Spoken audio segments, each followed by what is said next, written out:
Hello and welcome back everyone, we Weeb Online, and today I'm gonna continue the story What If Naruto Was the Legendary Sensei Part 3, The End. If you enjoyed this video, please give it a big thumbs up, and to watch more videos like this, subscribe to my channel and turn that bell notification on so you never miss an upload. Now wasting no more time, let's begin. Yo, Naruto said as he waved to his genin. The blonde was secretly amused by how confused the three genin were looking at him. They looked like someone had just told them that Christmas was cancelled. Narutosensei. They all yelled at the same time, making Naruto wince a little at how loud they were. Man, if those three wanted to, they could make a lot of noise. When he looked at the three genin, the blonde's face changed into a heartwarming smile. They had really come a long way since he had first met them. Naruto told the three, "Good job, team. You finished the second exam in 1 hour and 17 minutes, which is a new record." They all smiled brightly, but seemed a little surprised by the praise. Kushina yelled into the empty room, "We're awesome, Databane." The redhead's face was grim as a million watts, and Nawaki's fist pump seemed to show that he agreed. Naruto smiled and laughed when he saw how excited his students were. His smile got a little smaller, but it wasn't any less heartwarming. "I'm glad to see you, Sensei. But why are you here, and is that a NBU gear?" Mikoto asked. "You're always so smart," Naruto thought to himself. "Well, Mikoto, I'm here to tell you about that," Naruto said, pointing to the poem on the wall behind him. Naruto told his group of genin, "As for what's going on now in the ANBU gear, I was doing a little self-training to keep my edge and improve some skills I never really got down." This wasn't exactly a lie, since Naruto did see it as training. Mikoto nodded and joined the other two genin in their small party to celebrate how awesome they were, something that Naruto wasn't in a hurry to stop. They would need fun like this for a little while at least, because the next few days were going to be boring as hell for the three genin. After a few minutes of trying to calm down his genin, Naruto said, "Okay, you can celebrate later. For now, let me go over the poem in short form." His genin were so great. Who knew he would be such a good sensei? He should write a book for genin called How to Train Your Genin. Naruto was sure it would be a big hit. Okay, so basically what the poem says is that if you have a weak mind but a strong body, you need to learn more. If you have a strong mind but a weak body, you need to do more physical training. If you have both a strong mind and body, you will do well as a shinobi.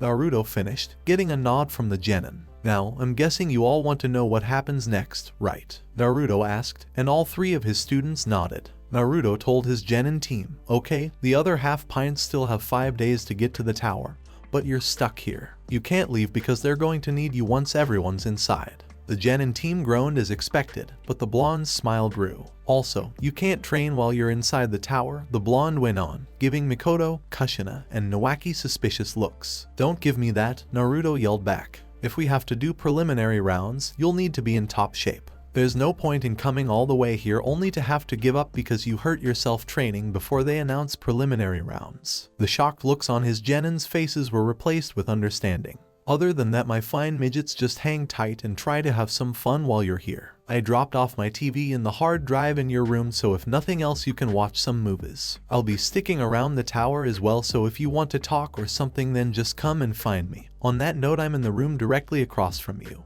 Naruto informed his genin team, who nodded excitedly at the thought of a 4-day movie marathon. Kushina asked, "Can we get some ramen?" Her eyes lit up and her mouth shook. Naruto's brain almost shut down from how cute the act was. It hit him so hard that it felt like a physical attack. The fact that Nawaki and Mikoto were doing the same thing made it even cuter. Naruto's heart almost broke from all the cuteness, while his brain tried to shut down to stop the damage. But if Kushina wanted ramen, he would have to make a cage bunshin and have it run all the way out of the forest.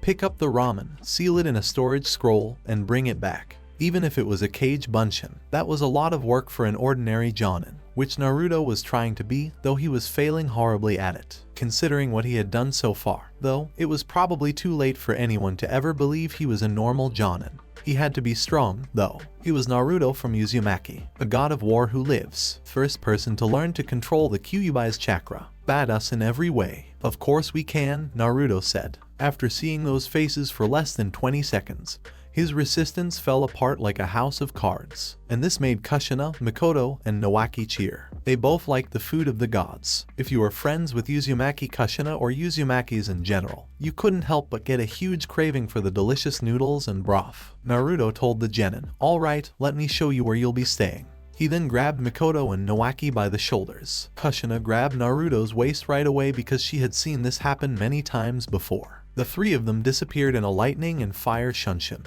which Naruto thought was badass and had nothing to do with him making up for losing the battle against Cuteness just moments before. 30. As the Genin teams gathered on the floor of the main arena inside the tower, Kushina let out a yawn. The last 4 days had been really good. The Red Kunoichi used it like a vacation, but the 3 Genin on Team 5 hardly ever left their room.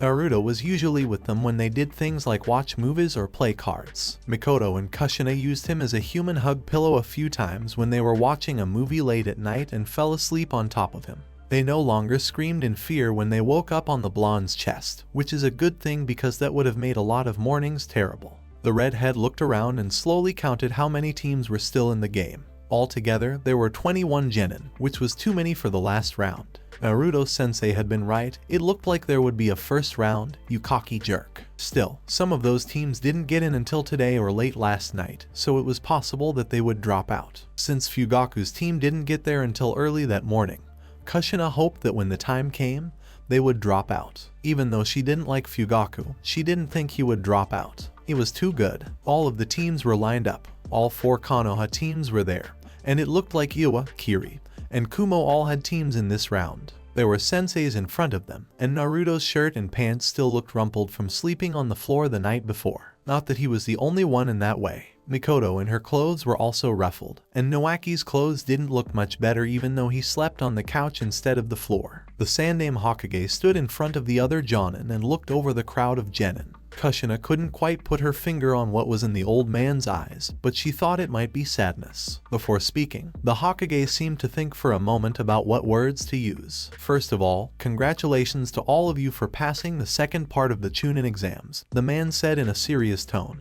which made some of the Genin confused. Wasn't an event like this one supposed to be a happy one? Now is the time to tell you the real reason for these tests, said the old Sarutobi with a stern face and steady eyes. Most of the Genin were thinking the same thing. What's the real reason? These tests are meant to stop shinobi villages from going to war with each other, Hiruzen said after a moment. By making you all compete until only the best are left, you improve the reputation of your village in the final exams. When some of you die or can't keep being ninjas after these exams are over, it helps keep the balance of power in the shinobi world. This is the true meaning of the Chunin exams and the true face of friendship in the shinobi world. When the Hokage was done, Kushina looked down at her feet. The redhead said, "That's one messed up world." Naruto nodded silently in agreement with his tiny mother, student. But he didn't go up to her or say anything about it directly. It might have been the right time to do that, but it wasn't the right place. Now we have too many of you left, and there won't be enough time for you all to fight in the final exam. Because of this, we'll have preliminary rounds here and now to cut down the competition even more before the final rounds start in a month. Do you have any questions? Hiruzen asked. The Akamichi on Fugaku's team raised his hand, and the elderly Sarutobi nodded to the Akamichi, letting him speak. Some of us just got to the tower, but others have been here for a few days and have had time to get stronger. How is it fair for us to fight them when we just got here and won't be able to do our best? Asked the young Akamichi. Hiruzen looked at the boy for a moment. It's not fair, said the Hokage after a moment, then went on. But life isn't fair, and the life of a shinobi is especially not fair. If you feel you can no longer participate for any reason, you will be able to withdraw before the preliminary matches begin. For those of you who are considering dropping out of the exams because of injury or chakra exhaustion, I urge you to do so. Now that that's been taken care of, I'll hand you over to Hade's Sakumo, who will be running the preliminary round. Sakumo walked forward with a small smile on his face as he looked out over the assembled Genin. Kushina did the same thing. If anyone wants to leave, please do so now, the man with white hair said in a serious tone. As Hokage-sama said, these fights can go to the death if I don't stop them quickly or you don't give up quickly enough, Sakumo said, still looking around at the Genin teams. Anyone who wants to quit, please raise your hand now. Hands started going up. Kon and Junishiami, both Genin on Tsunade's team, put their hands up to leave. Not too much of a surprise, since they had just gotten into the tower that morning and were probably already very sick. This meant that only Uchiha Teaki from Tsunade's Genin team was left to compete, which did not surprise Kushina. Except for Mikoto, the redhead had always thought that the Uchiha were too proud for their own good. Fugaku's Genin team also raised their hands, but the proud ass himself didn't. Akamichi Shomai dropped out of the competition, and Aburame Shibai did the same. Kushina really thought this was a good idea. They had just gotten into the tower that morning, at the same time as Tsunade's genin team, and neither of them were ready to fight. Pulling out was the smart thing to do, but no one has ever called Fugaku smart. The last genin to leave were 2 ninja from Kumo and 1 from Kiri. All 3 of them looked like they were hurt in some way. Even with medical care, it seemed like they hadn't been able to get better enough to feel like they could fight as well as they could. Sakumo asked, "Is everyone leaving?" When no one else raised their hand, the white-haired man nodded to himself. "Since there are 14 of you, there will be 7 one-on-one matches in this preliminary round. The round will end when one side gives up, is knocked out, is rendered unable to continue to fight, or dies. Should I tell you to stop, you will. If this rule is broken, then can and will disqualify you and give your place in the final exam to whoever you were fighting, even if you knock them out," Sakumo assured the genin he was looking at, before taking in a deep breath. "Now, a computer will pick names at random and show them on the screen behind me," Sakumo said as the wall behind him opened up to reveal a large TV. "Do you all understand so far?" the white-haired man asked, getting a chorus of yes from the genin. "Okay, then, everyone move up to the second level, and then we'll start," Sakumo said with a smile. The genin climbed up to the balcony that looked out over the preliminary battlefield. Naruto vanished in a flash of lightning and softly landed behind his team. Before he turned his attention to his genin, he gave Tsunade a smug smile because more of his team was still alive than of hers. Naruto asked with a grim face, "Are you all ready?" The blonde didn't even want to think about the fact that one of his fake family members might be in mortal danger, but they were, and he had to. At the very least, he would check on them and give them any advice he could. "Sure, we are, Sensei," Kushina told the blonde. But Naruto could tell that everyone on his team could tell he was worried. Mikoto told him, "We'll be fine, Sensei. Don't forget all the crazy stuff you put us through, Naruto-sensei," said Nawaki, grinning a mile wide. "Compared to that, some genin are small fry," the Senju told him. Naruto nodded, and hearing that made him feel better, which was strange. The blonde decided to give some advice at the last minute. Naruto told the group, "Okay, I guess I'll just give you some last-minute advice." And they nodded because they could see that the other senseis were doing the same thing with their genin. Naruto asked his genin, who nodded, "Remember what I told you about keeping some trump cards around, like your weapons, just in case." The blonde told the group of genin in front of him, "Good, now you can forget about them." Naruto told his students, "The guys you're about to fight are the best in their villages. For that, you're going to have to pull out all the stops, go all out from the start, and crush them before they can react. Keep the chakra-based attacks I taught you a secret if you can, but feel free to go nuts with your weapons, okay?" Naruto finished, and all of his genin grinned widely as they unsealed their weapons. Kushina gets a pair of kodachi and a full-size katana strapped to his waist and back, respectively. "Oh, I've been waiting for this so long," said the redhead, who seemed to jump up and down with joy at the thought of using her blades in real combat. "I hear that," said Nawaki as he put his hook swords on his back and smiled a megawatt smile. "Don't think I don't know," Mikoto said as her chokudo was put in her belt. The other genin were giving the team strange looks, but they didn't care. They were Narukami Naruto's students, and they were not just any kind of awesome. No, as Naruto-sensei had told them many times, there was no awesome like crazy awesome. The blonde sensei had tried to turn his genin team into a mass of pure crazy awesome, and win. Naruto liked to think that this was a job well done. When Sakumo started talking again, the blonde jonin turned his attention back to him. The white-haired man yelled, "All right, light up the board." After a second, the names started to flash on the big TV screen before stopping. Naruto whistled, right off the bat. Well, like mother, like son, he thought. The name Uchiha Mikoto was proudly displayed at the top of the big TV screen, and the name Uchiha Teaki was displayed below it. Mikoto jumped over the railing and landed lightly on the battlefield floor. Teaki did the same thing, but was not nearly as graceful. Sakumo stood between them, no longer showing any emotion. "Uchiha Mikoto, are you ready?" the man asked as he looked at the girl with black hair. Mikoto replied, "Hi," with her eyes on her opponent. "Uchiha Teaki, are you ready?" Sakumo said the same thing again, but this time he changed the name. "Hi," said the other Uchiha. Naruto looked at the child. Well, this would be quick and not very good. Zing goes every time Sasuke tries to talk to a girl. Oh man, he wished he had thought of that when he was younger, because it would have been a great idea for a joke. Sakumo yelled, "Hajime," and jumped back. Teaki opened his mouth to say something. Naruto shook his head to show how upset he was. The blonde said, "Rookie mistake," and Kushina and Nawaki nodded. Their blonde sensei had beaten into their whole team that you shouldn't talk to your enemy. He had also made some exceptions to the rule, but this was a big no, and Mikoto punished Taeyaki for his mistake. It would be the first and only mistake Taeyaki would make during the match. The girl with the black hair rushed forward, putting her fist in Taeyaki's stomach and making the genin throw up blood. Naruto winced at the blow. He was the one who had taught her to hit that hard, but he thought a genin could take more than that. Mikoto wasn't done yet, though. The black-haired beauty planned to use every precious second that blow gave her, because she knew Taeyaki was in too much pain right now to even think about making a chakra scalpel. The girl with black hair then gave Taeyaki a vicious side kick to the knee, which broke his leg at the joint with a sickening cracking sound. Even though the boy screamed, Mikoto didn't even look in his direction. Her left leg went up, kicking Taeyaki into the air, and then she pulled her right arm back. Oh, that wasn't good. Naruto really cared about his genin, but sometimes he really regretted what he taught them. On the other hand, a small version of Naruto was doing a victory dance somewhere in his mind.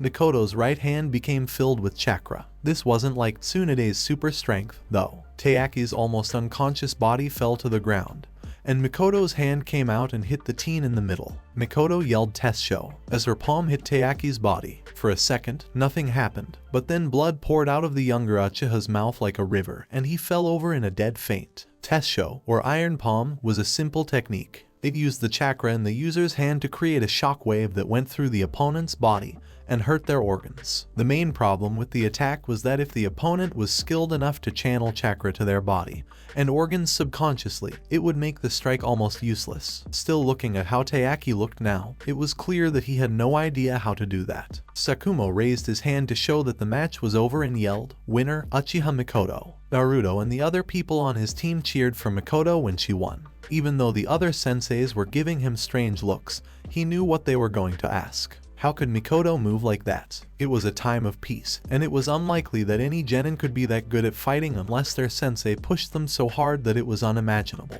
Which is exactly what Naruto did. However, if they wanted an answer to their stupid question, they could come over and ask. He wasn't giving information away. Mikoto jumped back up and softly landed on the railing. Then she jumped at Nowaki and Kushina and pulled them both into a tight hug. The girl with black hair yelled, "I won," and cheered for herself. Nowaki and Kushina hugged their friend back and told Mikoto how great she looked from down there. "If that's all they've got, this test will be a piece of cake," said the young Uchiha, jumping up and down like a child on a sugar high. Naruto smiled as he put his hand on top of Mikoto's head. "Good work, Mikoto. You've come a long way from the girl I was assigned to teach," Naruto told his student, who beamed up at him with a huge smile. Mikoto let Kushina and Nowaki go before giving Naruto a hug so tight that Naruto thought he could hear his ribs cracking. Mikoto let go and said, "Thanks, Sensei," as she looked back at the giant TV and continued to bounce up and down.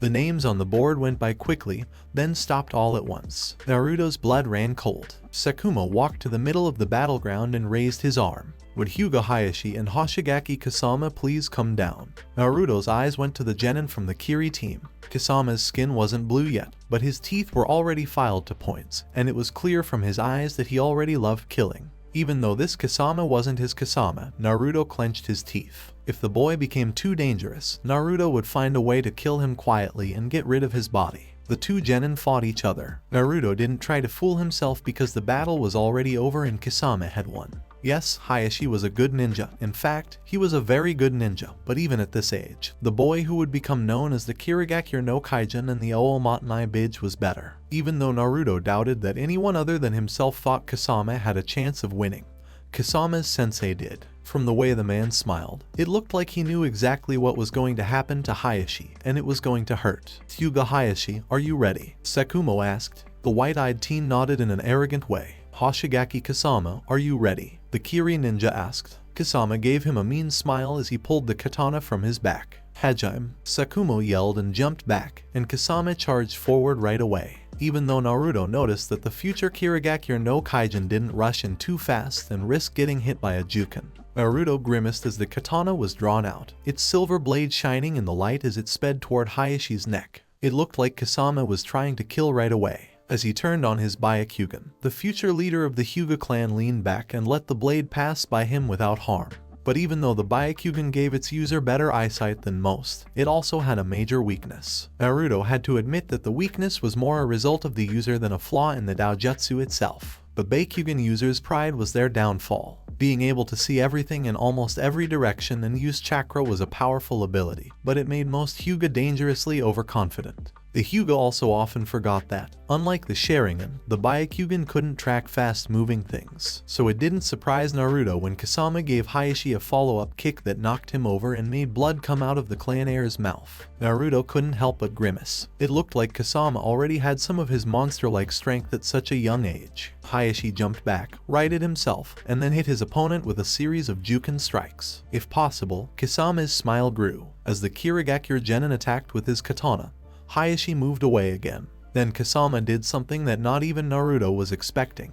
He threw his katana at the retreating Hyuga, forcing Hayashi to duck or lose his head. When Kasama threw his sword, the teen's hands blurred as they made seals at the same time. Suiten no Jutsu, shouted Kasame. The water bullet shot out of his mouth at high speed and hit Hayashi's stomach with enough force to break bones. When that happened, Naruto looked over at Jiraiya. The white-haired man was holding onto the metal railing so tightly that his knuckles were turning white. Jiraiya seemed to know that Hayashi was outmatched, but he could only watch as his student was picked apart. Kasama ran toward Hayashi and smashed his fist into his face with so much force that it broke bones. The Hyuga heir's nose was cut across the side of his face, and a spray of blood shot up and stained the wall red. When Naruto saw Kasama rush through another set of hand seals, he frowned even more. Suikden no Jutsu, the Kirigakure Genin said as he shot the water bullet from his mouth while grinning wildly. As the name of the technique suggested, the water turned into a shark that bit into Hayashi's torso, sending blood flying and causing the Hyuga heir to fall to the ground in pain. The shark disappeared, and Kasama picked up his sword before walking over to Hayashi and handing the katana back to him. Bad luck, was all Kasama said as he raised the blade of his katana to cut down Hayashi, who was lying down. Sakumo didn't let it happen by jumping right in between the two genin. The white-haired ninja said, since Hyuga Hayashi can't go on, the winner of the second round is Hoshigaki Kasama. He was holding his white light chakra saber tightly in his right hand. The headache looked like he was going to kill Kasama if the teen didn't back down. The Kiri Genin just shrugged and put his katana back in its sheath before jumping back to his last remaining teammate. Hayashi, on the other hand, was taken away by medical professionals. Judging by the way Jiraiya was looking at the doors, he probably wanted to go check on his student, but the white-haired Sannin stayed. Even if he didn't do anything else, he would keep the other genin up. Everyone in the room turned back to the TV screen above the battlefield. Naruto just hoped that his genin got people they could handle as the names started to come up again.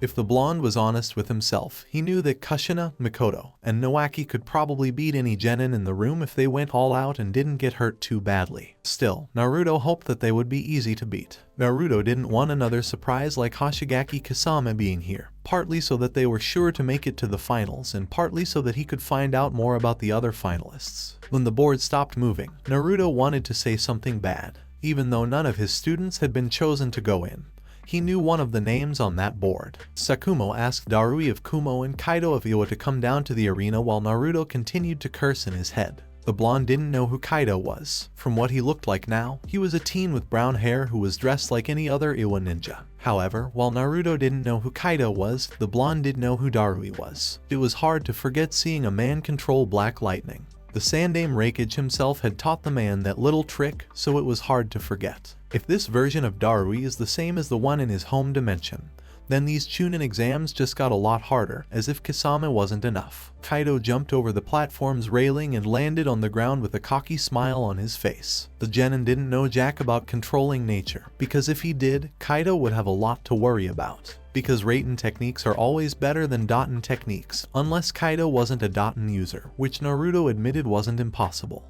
Darui of Kumo, are you ready? Sakumo asked, moving back into the middle of the two genin. Sure, said the Kumo shinobi in a sluggish way. Kaido of Iwa, are you ready? The white-haired proctor asked the Iwa genin, who was grinning arrogantly. This was already over, and Naruto knew who had won, but if Kaido wanted to hurt himself even more, who was Naruto to stop him? The Iwa genin was sure of himself when he said, I'll kick his behind. Hajime, Sakumo yelled and jumped backwards. The fight was over so quickly that it would be an understatement to say it was short. There were only 3 moves in the fight, if you could call it that. Kaido moved forward to fight Darui up close, but Darui used hand seals faster than any genin should have been able to. Raiten, Jibashi, Darui said, putting his hands out in front of him. Electricity roared, and Kaido was replaced by a deep-fired Iwa Genin in less than a second. Naruto made a face because a Genin couldn't do that. Minato might have been the only Genin in the room who could do that, but Kushina, Nawaki, and Mikoto were already Chunin-level fighters who just needed more experience. Namikaze Minato was called a ninja prodigy for a reason, and Naruto thinks that his father is probably on the same level. Still, that made me wonder what Darui was doing here, since the kid was more than ready to be promoted to Chunin. Did Kuma want to show off so he could get more customers? Or was it another thing? Either way, it was dull to watch. Naruto was pulled out of his thoughts when the board chose the next two Genin. As he read the names, Naruto smiled to himself. Uchiha Fugaku vs. Uzumaki Kushina. Kushina jumped right into the arena, and Fugaku was right behind her. Uzumaki Kushina, are you ready? Asked Sakumo. The white-haired Jonin was interested in what the Uzumaki heiress could do. When Uzumaki Kushina, Uchiha Mikoto, and Senju Nawaki were put on a team led by an unknown Jonin, he was skeptical at best about what they could do. But after seeing Mikoto's match, he was curious about what the Genin could do now. Hi, Kushina said, and as she went into her battle mode, her fiery and impulsive personality almost completely went away. Uchiha Fugaku, are you ready? Sakumo asked, but all the Uchiha did was give a proud nod. Hajime. At the word, both Fugaku and Kushina did hand seals quickly. Naruto laughed when he saw Fugaku finish. The idiot still hadn't turned on his Sharingan. He probably thought he wouldn't need it, which was stupid since he knew how strong Mikoto was. Fugaku exhaled and said, Katen Gakakayo no Jutsu. The fireball he made roared across the arena and toward Kushina,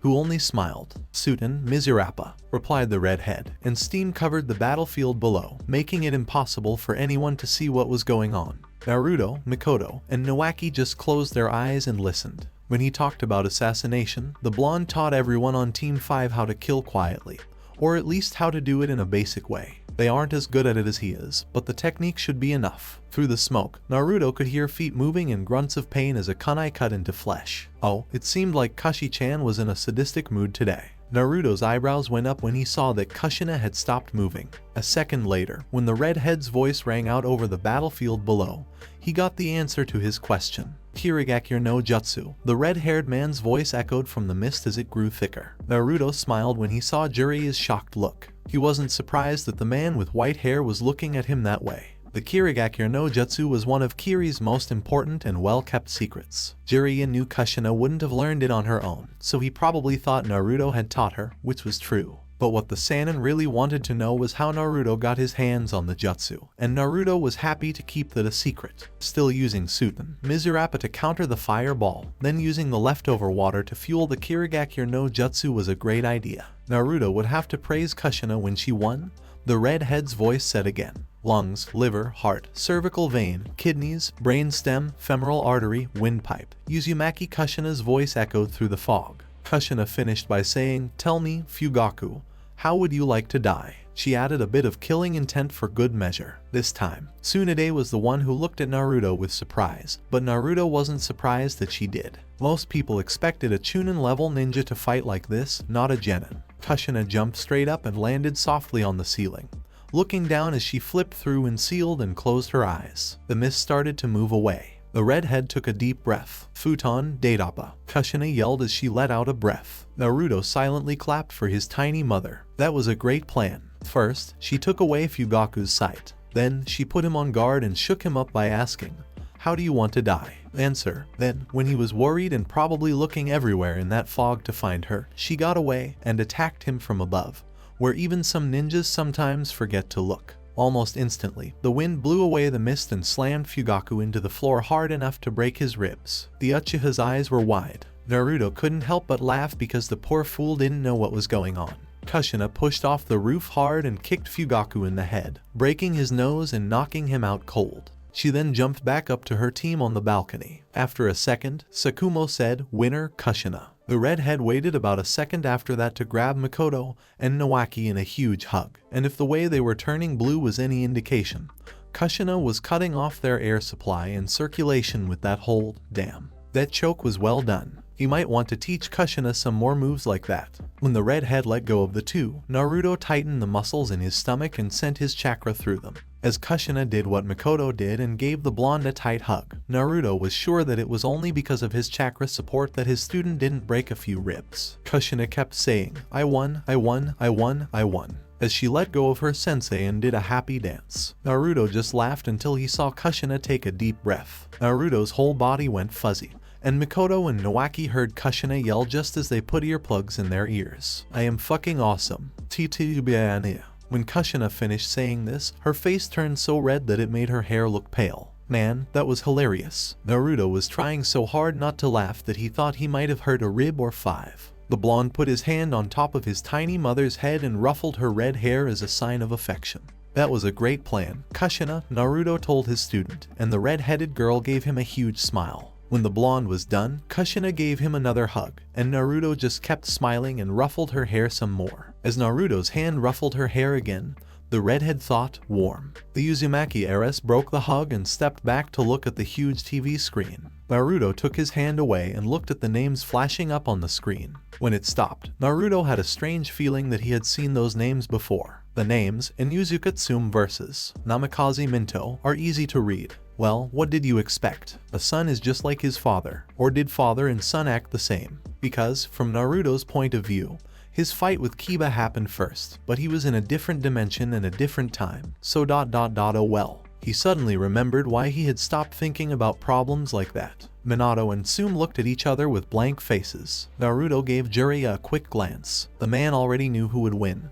Naruto was sure of that. From the way he was looking at Minato, it seemed like Naruto was right when he said that his father would be in the Chunin exam finals. Sakumo said the same thing from the start, asking if they were ready and getting a hi from each member of Team 7. Sakumo yelled, "Hajime," and jumped back. Minato also jumped, but he stuck to the ceiling. As the blonde genin ran through seals, his hands became blurry. "Futon, GKH," Minato said before slashing his hands at Inuzuka, who was still on the ground. Tsume jumped back, barely avoiding the almost invisible wind blasts, her Ninken Kiramaru following her partner's movements. Naruto watched the attack calmly, noting it for later. He would need to tell his team how to avoid that. The blonde Namikaze jumped off the roof and moved toward the future head of the Inuzuka clan, throwing a shrunken and then blending into a blur as he did some hand seals. Minto said Shuriken Kage Bunshin no Jutsu as one Shuriken turned into 30. Naruto whistled, "Not bad." The blonde sensei made a mental note to teach his genin an elemental version of that jutsu. Naruto's genin team could not be better than Jiraiya's, no matter who their father was. As the Shuriken got closer, the Inuzuka smiled and spun toward Namikaze, who was still on the ground. Kiramaru followed her lead in an attack that Naruto knew very well. "Gatsuka!" screamed Tsume as Kiramaru in her attacks, which were almost like drills, tried to make new holes in the Namikaze air. Minato dropped low, moved quickly, and rolled forward. This let the first drilling attack go by without hurting him. Naruto couldn't help but smile when he saw his father use a weakness in the Gatsuka technique that Naruto had found. It gave the user tunnel vision, which didn't seem like much of a problem since the user was little more than a spinning drill of death that could get through a lot in that state. However, if your opponent was smart and didn't just try to outmuscle you, the problem with the Gatsuka became much more obvious. As the human and dog drills came back around to try to kill him again, Minato jumped backwards, leaving the explosive tags he had dropped behind. "Katsu!" Minato yelled. The explosion hit Tsume and her Ninken partner easily, but Minato wasn't done. The blonde Namikaze threw a handful of kunai with explosive tags into the smoke, and his hands blurred again as he sped through hand seals. Futon Daidappa. The wind jutsu easily pushed the smoke away and slammed Tsume into the far wall of the arena. Naruto's eyes widened when he saw the tags on the back of the kunai.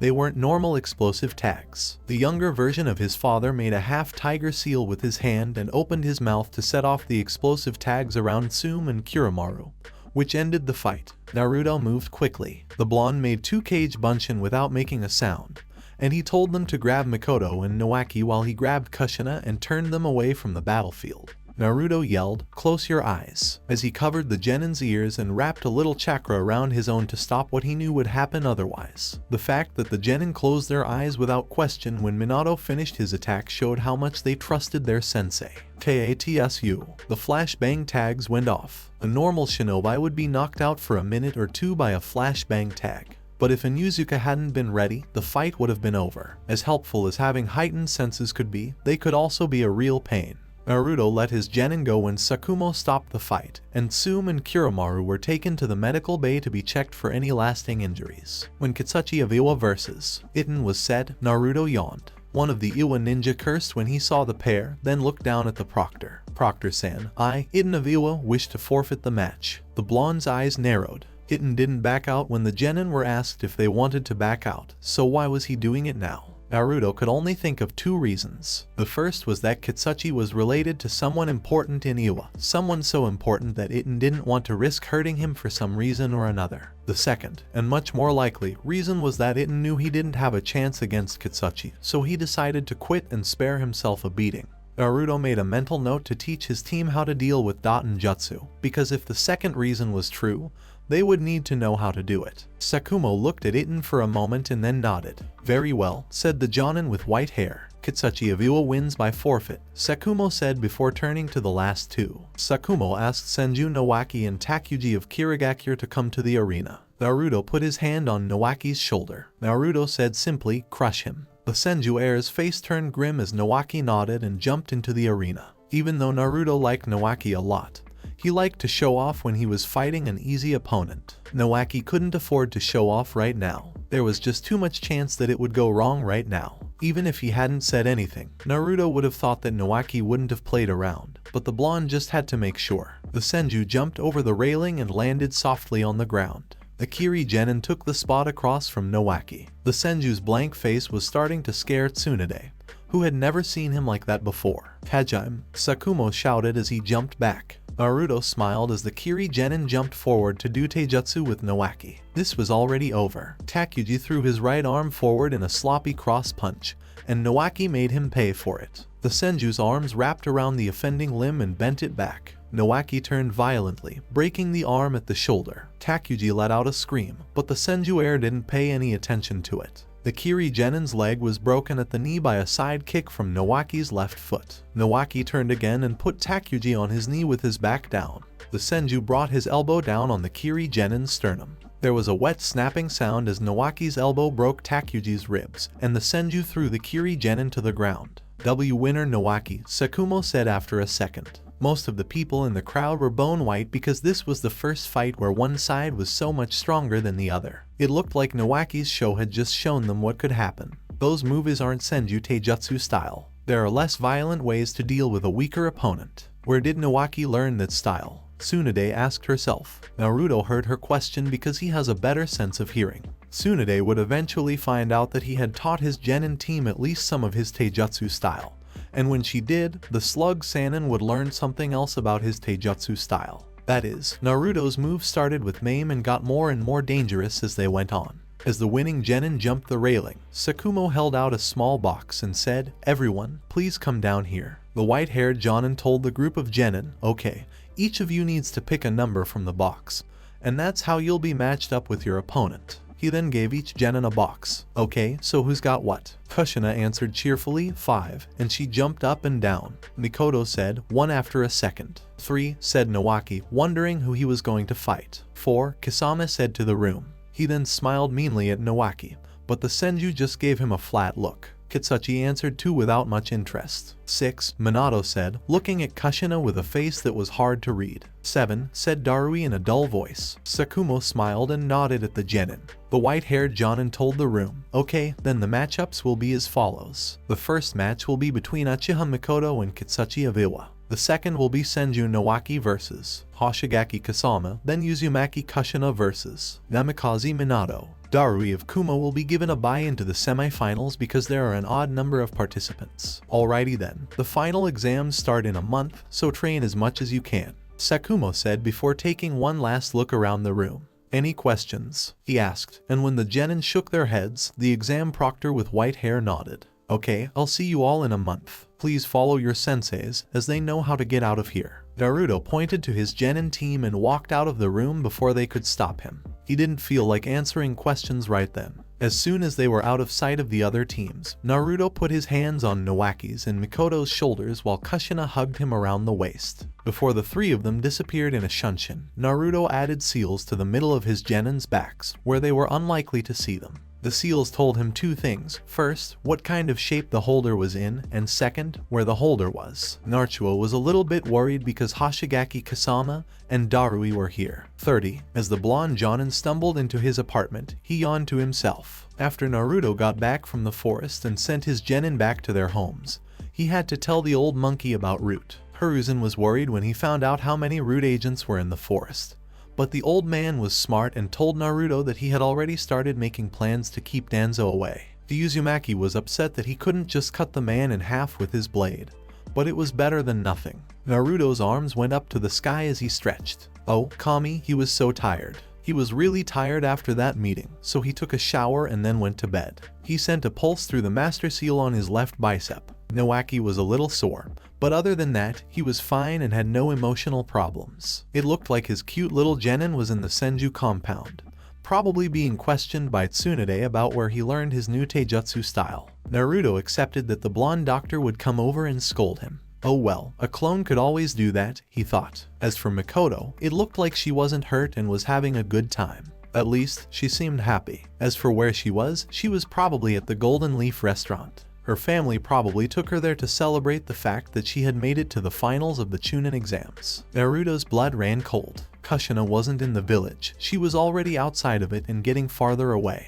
Kushina's feelings were all over the place, but fear was the one that stood out the most. Naruto turned and ran to his front door, but he didn't even bother to open it. The angry Uzumaki slammed a Rasengan into the door and broke it off its hinges, then ran full speed toward the village gates. The blonde didn't stop for anything as he ran recklessly to the village gates. Anything that stood in his way of getting to Kushina at that moment would be put down hard. When the Chunin at the gate tried to stop him, they were hit with a clothesline and a hard kick to the chest, respectively, which broke more than a few ribs. Naruto ran out of the village and into the forest that surrounded Konoha without even slowing down. The blonde climbed into the trees and kept going down the path that his seal had made for him. Then, after running almost non-stop for half an hour, Naruto finally saw them. 5 Kumo ninja leading a bound Kushina away from the village. The blonde saw red and jumped into the group, ignoring all strategy to get to his red-haired student as quickly as possible. When Naruto landed in the middle of the Kumo ninja, they didn't even have time to notice him before he sent them flying. The person who was leading Kushina had his arms cut off at the elbows by a futon chakra-covered kunai. He was then kicked into a nearby tree. As for the 3 people behind him, Naruto spun his hands, making hand seals blur together as he did so. The blonde took a deep breath. Naruto yelled, "Futon Daidappa." He blew all the air out of his lungs, which knocked 3 of them off their feet and sent them flying back. Naruto finished his spin, and with his right foot, he kicked the last Kumo ninja in the face, sending him flying backwards. When the blonde turned back to his student, he tore her chains off right away, even the one around her mouth. The redhead didn't say anything. Instead, she hugged him around the middle, and her body shook just a little bit. Naruto hugged his small mother back and looked at the 4 Kumo ninja who were getting up as he picked up Kusina in a bridal carry. Naruto asked rhetorically, "Alright, shall we get started?" Before charging the Kumagakure ninja, the blonde dodged the first attack. A kunai aimed at his throat and kicked the attacker in the throat, breaking his windpipe and killing the Kumo ninja by suffocation. Naruto held Kushina close to him the whole time. His left arm took most of the redhead's weight, while his right arm made slow circles on her back to make her feel better. Naruto jumped to avoid a Raiten Jutsu that had been aimed at his back and flipped himself over so that he hit a tree feet first. The blonde kicked off, evading another Raiten Jutsu before landing next to another Kumo ninja and ducking low, allowing the man's kunai to go harmlessly over his head while the blonde swept his opponent's legs out from under him and then kicked unfortunate Kumo ninja into another oncoming Raiten Jutsu. At the same time, Naruto pulled Kusina a little closer to his chest as he felt the redhead's grip on him get a little tighter. The blonde jumped into the air as the 2 remaining Kumo ninjas tried to stab him with their kunai. The Jonin couldn't help but smile when he saw the body of the Kumo ninja he had disarmed. It looked like he had died from bleeding out, which was good. The blonde hit the ground running and seemed to vanish before reappearing in front of one of the 2 remaining Kumo ninja. The blonde's left leg lashed out with a bone-crushing kick. Blood poured out of the man's mouth as Naruto's kick broke his ribs and pushed them into his lungs. Naruto turned around and started walking back to Konoha, leaving the last Kumo ninja to wonder what the hell had just happened. He then threw a bunch of kunai at the blonde's back, but he just swayed to avoid them. You know I was planning on letting you live and sending a message to your Raikage, so he knew not to try this again. But if you keep trying to kill me and failing miserably, I may have to rethink my kindness, Naruto said, still looking ahead and walking slowly back to Konoha, so he missed the look of pure anger on the Kumo ninja's face. The seals were broken by the man's hands. Raiten, Giant. The man yelled, sending lightning at Naruto. Naruto literally skipped to the left, letting the lightning go by him without harm. The blonde didn't even look back at the still angry Kumagakure ninja. The man yelled, God fucking damn it, at the back of the blonde shinobi as he ran away. Look at me while I'm trying to kill you, you motherfucker. Naruto disappeared in a flash, then reappeared behind the Kumo ninja and kicked him into the air. His right arm was still rubbing Kushina's back in a comforting way. The blonde's foot lifted one of the kunai off the ground and sent it flying toward the Kumo ninja in the air. The kunai went through the Kumo ninja's throat. Naruto walked past the Kumo ninja who was now on the ground. The blonde told the dead man, for the record, I lied when I said I'd let you leave here alive. He then turned his attention to the redhead he was holding.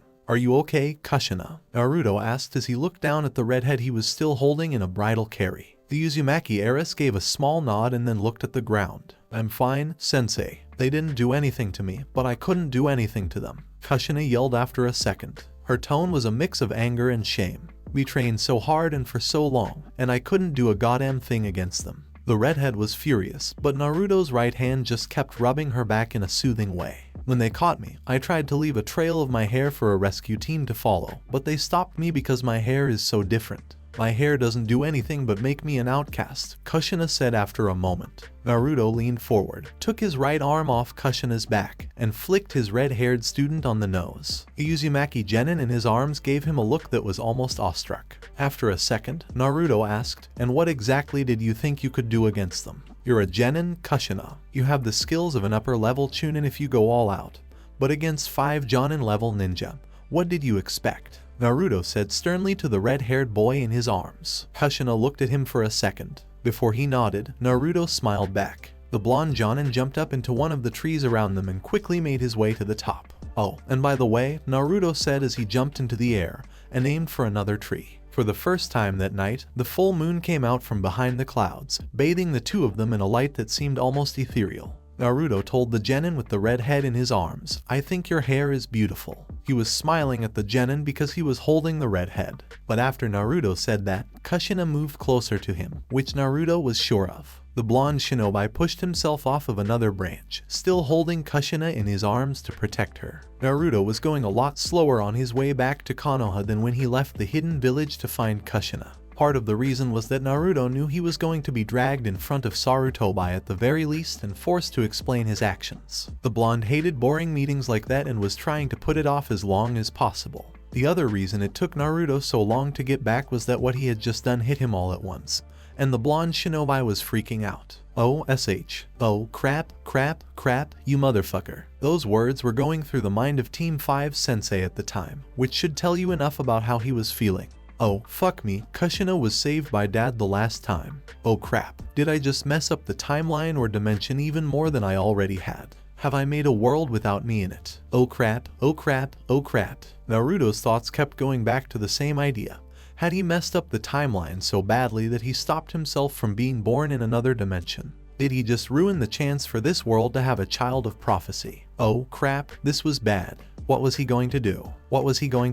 Naruto's head snapped to the right, making Kushina worry and look up at her sensei. Naruto had to hold back a groan because his nerves felt like they had been hit. Would you stop doing that, you idiot? Akane's voice came through their mental link. Oh no, that wasn't good. She never used her demonic voice on him unless he did something really bad, and Naruto did his best to keep that from happening.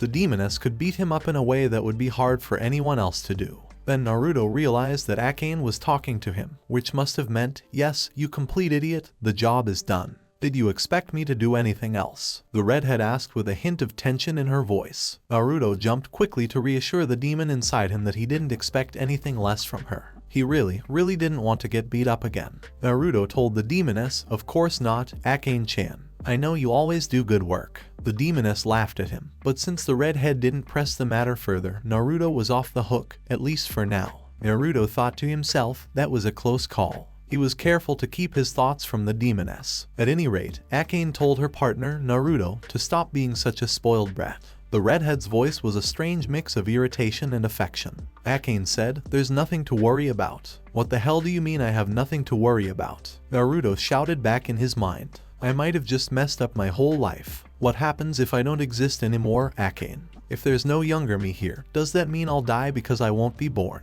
OEFF, OEFF, OEFF. This time, Naruto's face snapped to the left, making Kushina look up again with worry written all over her face. "Didn't I just tell you to stop doing that, you fucking moron?" The demoness demanded, she said, and Naruto felt a chill go up his spine. "Like I said, you will be." Again, Akane told him, "Fine." She emphasized each word for the blonde shinobi, and to be honest, hearing the demoness say it so surely made Naruto start to believe it. Over their mental link, Akane said, "Listen up, brat, because I'm only going to say this once. We're not in a different timeline, we're in a different dimension." The demoness said, then answered the blonde's next question before he could ask it. "Because we're talking about a different reality, and not a different timeline. You won't stop existing even if you weren't born in this dimension. Which might be the case if we were talking about being in a home dimension. You, Uzumaki Naruto, are already a strange thing in this world. If you were going to be wiped out for being here, it would have happened already. As for this dimension not having a child of prophecy," Akane told her container, "that's up in the air. For all you know, Jiraiya might not have even gotten that prophecy from the toads." She was trying to get the blonde moron to stop worrying even more than he was. "Even if he does have that prophecy, he, or maybe even the toads themselves could be wrong about what it means. Jiraiya only knew that he would train a revolutionary who would bring big changes to the ninja world. And this person would be his disciple, right?" It wasn't really a question, and Naruto didn't want to stop the demoness while she was talking because he was very, very afraid of what his partner could do to him if he made her mad. As far as Jiraiya knows, the child of prophecy will be his student, and he will be the child's teacher by proxy. He wrote that book a long time ago. It's called The Tale of the Utterly Gutsy Shinobi, and it's about how war, conflict, and hatred keep going around and around in the ninja world. What if Jiraiya is meant to be the guide of the child of prophecy of this world, if there is one, by passing down his ideals in that book, thus becoming the child's guide, while the child becomes the disciple of Jiraiya's ideas and ideals, thus fulfilling those parts of the prophecy, and then goes on to change the ninja world because they have been guided by those ideals their whole life. No one ever thought of that, did they? Before Naruto had a chance to answer, Akane asked the question rhetorically and moved on. No, of course not. Why? Because no one ever thinks that a prophecy could come true in any way but the most obvious, the demoness told her blonde partner, the redhead's voice slowly losing its more evil sound. "This is why I hate dealing with prophecies," Akane sighed. "There are too many ways to interpret them, and there's no way to know which one is right or what events have to happen to make them come true." Even though the conversation, if you can call it that, made Naruto feel a little better about the fact that he might not disappear in the near future, it wasn't like he didn't have other problems like Konoha. Oh, Naruto was sure he'd get away with what he'd done, even though he knew he'd probably get a fine. The blonde, though, didn't think he'd be taken away as a Jonin sensei, saving the Uzumaki heiress from a hostile ninja force that had kidnapped her only days, if that, before her father arrived, pretty much guaranteed that he wouldn't lose his position as a Jonin sensei. And that's not even mentioning the fact that the incident proved that they had traitors in their shinobi ranks. The Kumo ninja shouldn't have been able to sneak into Konoha without being caught, and even if they... By the way, Akane said, her voice full of genuine interest, "How far did you get with the Huraishin or Kamui?" When the demoness asked the question, Naruto grimaced. Both were very powerful techniques, but it was hard to learn how to use them. After a moment, Naruto answered, "A little. I made a few changes to the Jutsu Shiki I was using for the Huraishin, and that did help it a bit. I can now teleport 3 times before the Jutsu starts to tear my body apart. This is better than before, but not by much. It still feels like a step in the right direction, though. Yes, I did finally get the Kamui to work, but it took me 5 minutes to turn on the damn thing and another 7 to teleport with it.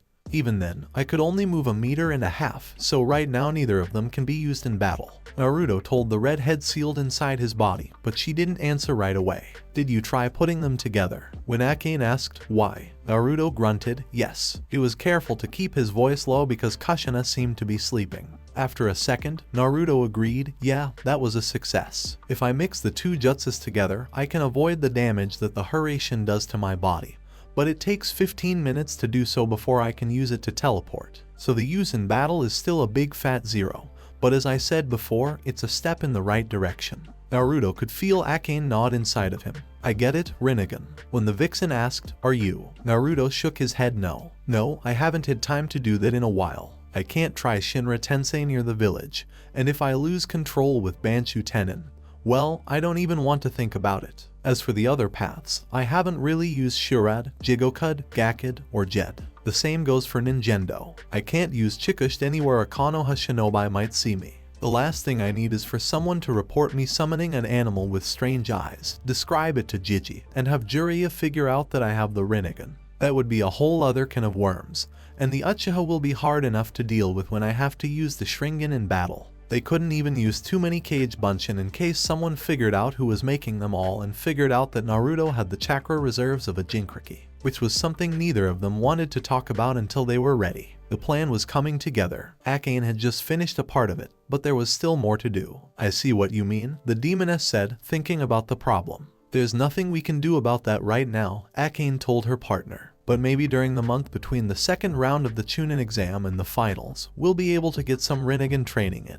Naruto replied with a grunt as the gate to Konoha came into view, where an ANBU squad was already waiting for him. Oh, this was going to be fun, Naruto replied, hopefully, but his eyes were still on the ANBU he was getting close to. It's tradition that clans always train their own kids before the finals. I know for sure that Dat will be here in the next few days to tell Kushina what almost happened to Uzu, and to keep her training in the Uzumaki clan arts. That gives me a month to do my own thing. I'll see if I can't get a mission outside of Konoha during that time so I can train. Naruto replied, already making plans. He would make a Kage Bunshin before he went to bed tonight to copy some jutsu scrolls for his genin so they could at least know a few jutsus that were their opponent's direct elemental weakness. Well, at least that's one reason to be out of the village, Akane said. She sounded thoughtful and sneaky at the same time, which made Naruto's blood run cold. What are you saying? The blonde shinobi asked, a little bit of suspicion in his voice. This made the nine-tailed vixen laugh. Naruto, you remember what my old container's name was, right? Akane asked, with a hint of laughter in her voice. The strange question made Naruto stop in his tracks. Yes, I do. The Uzumaki Kushina was also known as the Akai Kishio no Habanero, Naruto said after a second, still confused by the demoness's question. Akane told him, very good, Naruto, in a happy tone that made Naruto feel like he was missing something very clear. Now, Naru, I have another question.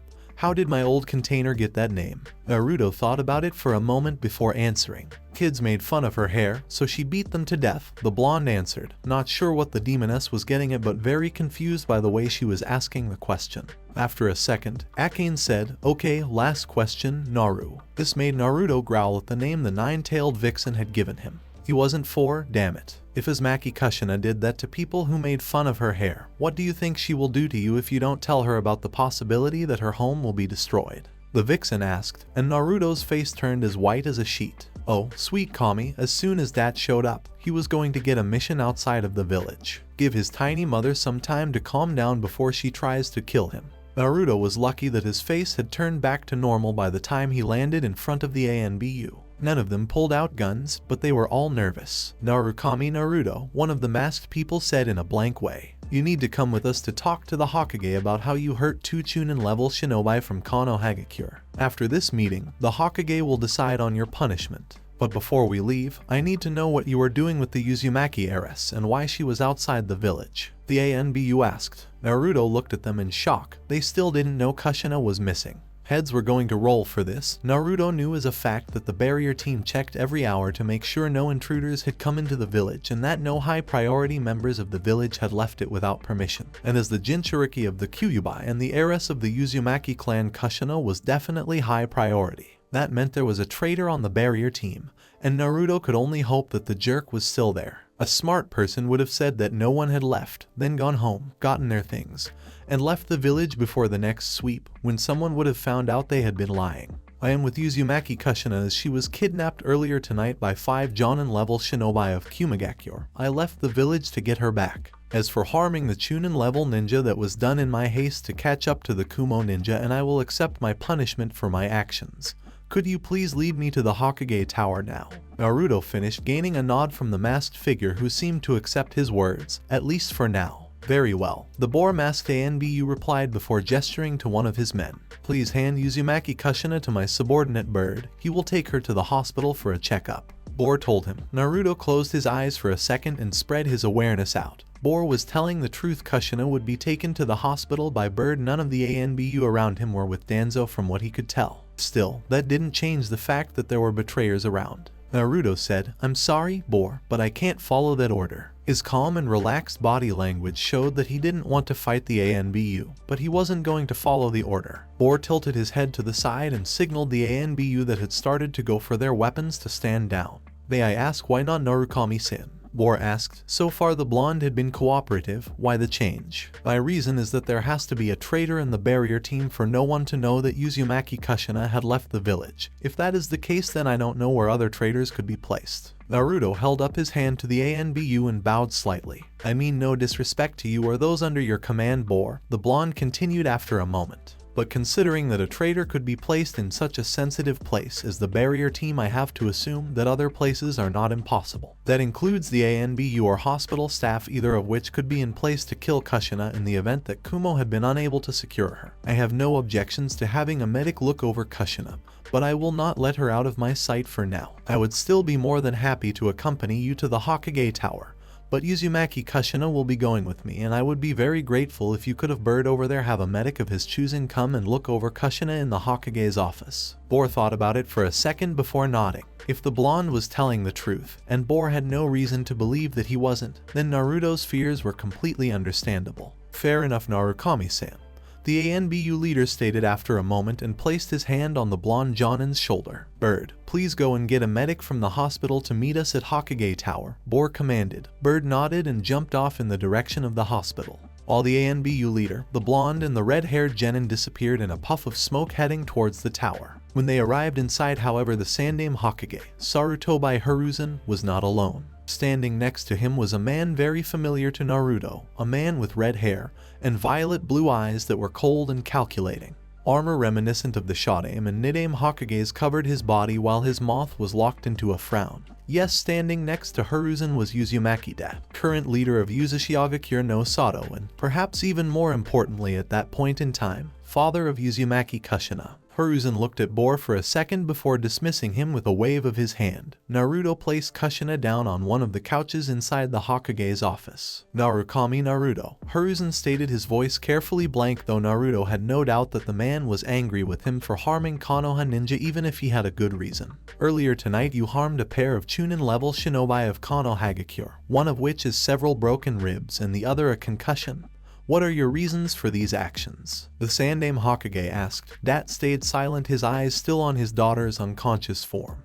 That his Jiji didn't have his pipe on him only reminded Naruto of just how serious this conversation really was. While the fact that his rank hadn't been said when the elderly Sarutobi had started talking meant that if his reasoning wasn't good enough, Naruto was looking at a demotion, at the very least. Not unsurprising considering that attacking a fellow ninja of Konohagakure, or an allied ninja in Naruto's case, was treason. Hokage-sama, my actions, rash though they were done out of concern for the safety of Uzumaki Kushina, Naruto stated. The elderly Hokage's eyes narrowed as did Dat's. Explain, Hiruzen demanded. Naruto nodded before turning to the Uzumaki clan leader. First, Hokage-sama, I must ask that I be allowed to reveal the nature of my earlier mission to Uzumaki-sama. Naruto replied. Hiruzen nodded. As you may already know, Uzumaki-sama, when Team 5 first had a mission outside of the village, an abduction was attempted. Naruto stated, gaining a nod from Dat. 5 days ago, at the beginning of the Chunin exams, I sensed several shinobi around the exam area that I knew were not supposed to be there. As such, I decided to investigate. Upon that investigation, I discovered they were part of the same group of shinobi that had attempted to abduct my students and summarily executed them.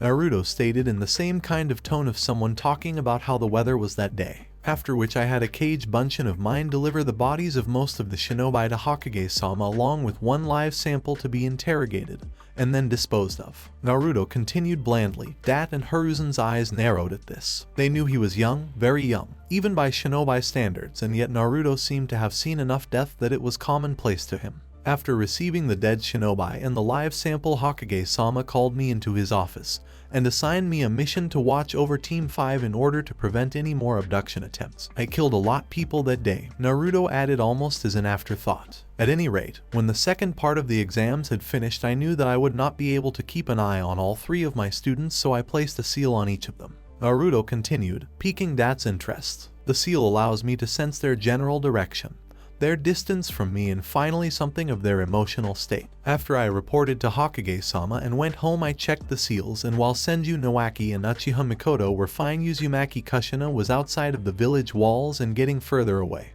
Her emotional state at the time was one of fear. I immediately assumed that she had been abducted and chased after her. The reason that the 2 Chunin were harmed was that they attempted to stop me for leaving the village. I did not feel I had time to stop, and as such, instead of explaining the situation to them, I merely removed them from my path. Naruto finished looking up at the 2 elderly shinobi.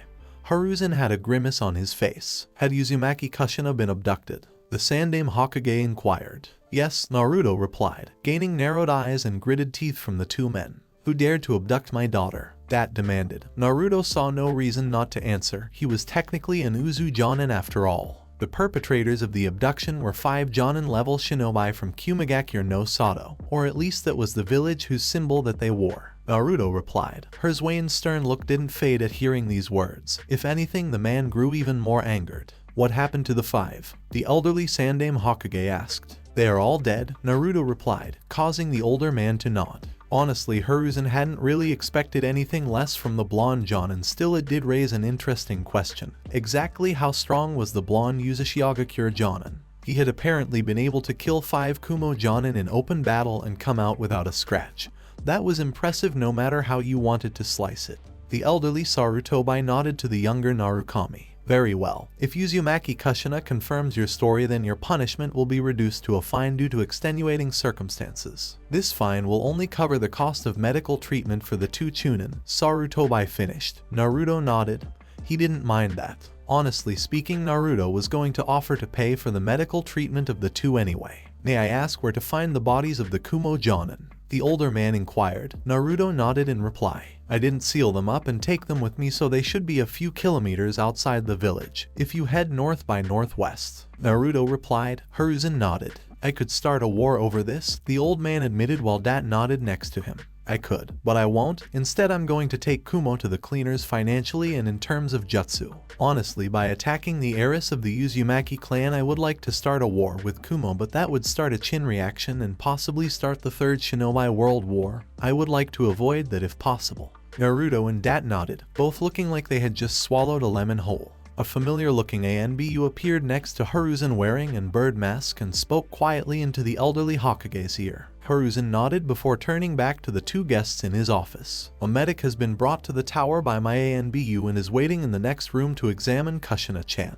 The Sandaime stated before looking down at his desk and pulling out a piece of paper. Now then, Dad, I am sure you want to be near your daughter, and Naruto-san, I know that you're not going to let your student out of your sight until you are sure she is in good health, so for tonight I will bid you both farewell. Hiruzen stated as Dat leaned down and picked his daughter off of the couch as if she weighed nothing and gave his old friend a nod before leaving the room, an action that was mimicked by Naruto. The 2 Uzumaki walked to the next room in silence and simply watched like hawks as the medic examined the still sleeping redhead that Dat had laid on the bed of the room. Neither was under the wrong impression. If the medic made even the slightest threatening move towards the still sleeping Uzumaki Kushina, it would be a race between the leader of the Uzumaki clan and the blonde Uzumaki Jonin to see who killed him first. The medic stood and bowed to the leader of the Uzumaki clan. Your daughter is fine, he assured the giant red-haired man. As far as her physical state goes, Uzumaki Kushina is just in need of some sleep. I honestly couldn't tell you what her mental state is though. The man admitted. Best advice I can give is have her undergo some counseling when she wakes up. The girl needs to talk about this or else it could end up becoming a serious psychological problem later on. The medic finished bowing to the Uzumaki clan leader again before leaving the room. Dat didn't say anything for a minute. Where did you place the seal on my daughter? The red-haired man inquired, his voice low so as to not wake the sleeping girl up. Middle of her back, Naruto replied, his voice at the same pitch as Dat's. The man nodded and carefully turned the sleeping body of Kushina over in order to get a look at the seal on her back. The man looked at it for a second before nodding to himself and smiling. A very well-made seal, Dat complimented, and Naruto felt a quick surge of pride at being complimented by his grandfather, even if the man didn't know of their relation. It makes me wonder why you continue to hide your name from others when you clearly have nothing to be ashamed of. The man continued, making Naruto freeze and look at the older man who simply pulled the covers of the bed back up over his sleeping daughter. I'm sure I don't know what you mean, Naruto replied after a second, but the blonde knew that the damage had already been done. His hesitation had just put the icing on the cake, as it were. The elder Uzumaki snorted in disbelief. "Do I look like a fool to you, boy?" Dad inquired, his voice holding some genuine humor to it. "I'd know your facial structure anywhere, and the way your eyes are shaped are something that almost all Uzumaki clan members have. All I needed to see was your sealing to confirm it, and the way this seal was done was most definitely based on Uzumaki methods. It doesn't take a genius to figure it out." Dat's face went blank. "I don't know whose child you're, but there have not been any exiles from the Uzumaki clan in many years, which means that you are most likely the child of one of our clan members that left Uzu of their own volition." Dat took a deep breath in, as if considering something. "Your elements tell me you're in Uzumaki as well," the man continued, causing Naruto's eyes to widen slightly. "I will admit that having 3 elemental affinities is extremely rare outside of bloodline clans, but 2 of your elements are quite common in the Uzumaki clan, your futon and Raiten elements." Naruto didn't know what to say, and Dat chuckled a little. "Kushina sends letters home every week, and her mother and I always get them. She couldn't resist telling us about her completely insane, but awesomely cool." Those are her words, not mine, by the way. Sensei that had 3 elemental affinities. Considering that you have a Katen affinity as well, I can make an educated guess that you are probably the son of an Uzumaki clan member and someone most likely from Fire Country. Dat finished looking at the blonde. "So tell me, how close am I?" the older man asked. "As I said before, I have no idea what you're talking about," Naruto replied, causing Dat to nod and turn his attention back to his daughter. "Then I hope that one day you will trust Kushina or I enough to tell us why you no longer call yourself Uzumaki. It is always nice to find more family after all," the leader of the Uzumaki clan stated. Naruto just nodded slowly. "Maybe one day," the blonde agreed under his breath. So this was the end of this story. I hope you enjoyed it. To watch more stories like this, subscribe to my channel. Till then, we weeb offline.